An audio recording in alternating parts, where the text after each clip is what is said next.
কি হয়েছে গো, তুমি ব্যাগ গোছাচ্ছ কেন? আমি বাড়ি চলে যাব। কেন, কি হয়েছে? সেটা জামাইকে জিজ্ঞাসা করে দেখ। এই কি হয়েছে গো? আরে তোমার মা বাথরুমে স্নান করছিল, আমি মনে করেছি তুমি, দরজা ভেঙে ভেতরে ঢুকে গেছিলাম। তারপরে তো অজ্ঞান। ও মা, তুমি কাঁদছো কেন? ও তো অজ্ঞান হয়েছিল, কিচ্ছু দেখেনি। আরে মুখ পুড়ে জামাই অজ্ঞান হয়নি, আমি অজ্ঞান হয়ে গেছিলাম। তারপরে তো আমিও অজ্ঞান।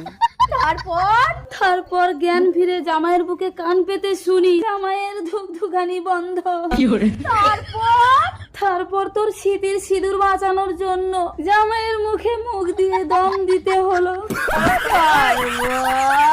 खत्म। দম দাও, মুখে দম দাও।